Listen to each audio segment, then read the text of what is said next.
বিসমিল্লাহির রহমানির রহিম। আমরা মানে বিভিন্ন জাতি ধর্ম একটি রাষ্ট্রে বসবাস করি, কারণ কারো মানে পরে হস্তক্ষেপ, কারো ধর্ম নিয়ে মানে বাড়াবাড়ি, এটা কিন্তু মানে কোনো দেশেই নাই। আমি আমেরিকার মতো একটি দেশে নাই, লন্ডনের মতো একটি দেশে নাই, বিভিন্ন বিশ্বের বিভিন্ন দেশে কিন্তু এই ধর্ম নিয়ে যে বাড়াবাড়িটা, এটা কিন্তু আমাদের মানে প্রায় বিশ্বে মেজরিটি পার্সেন্ট কিন্তু নাই, শুধুমাত্রই ভারতে রয়েছেন।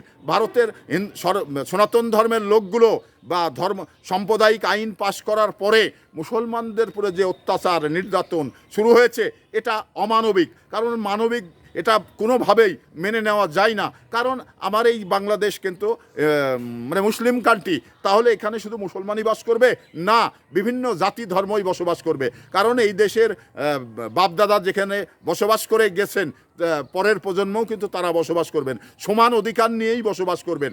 আমরা মানে আমাদের এই বাংলাদেশের স্লোগান হলো সবার আগে বাংলাদেশ। কে হিন্দু, কে মুসলমান, কে বৌদ্ধ, এটা বড় বিষয় না, সবাই আমরা বাংলাদেশি। তাহলে একটি দেশের সংবিধান যদি এইরকম হয়, তাহলে মানে সবার ক্ষেত্রে, সব ধর্মের ক্ষেত্রেই বসবাস করার মানে সুবিধা হয়।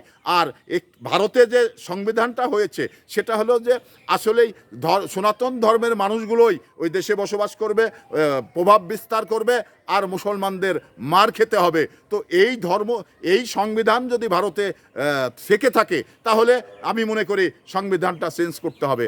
আর যদি সর্বধর্মের লোকই বসবাস করার সংবিধানে অধিকার দেওয়া থাকে, তাহলে কিন্তু সকল ধর্মের মানুষ তার নিজস্ব মানে সংস্কৃতি চর্চা এবং মানে ধর্মীয় অনুভূতির আঘাত দিয়ে কথাগুলো বলা যাবে না। কারণ তার নিজ নিজ ধর্মের মানে উপাসনালয়, তারা উপাসনালয়ে যাবে, ধর্মগুলো পালন করবে, এটাই হলো বাস্তব কথা। তো এখানে আপনারা জানেন যে বাবরি মসজিদ ভেঙে দিয়েছিল।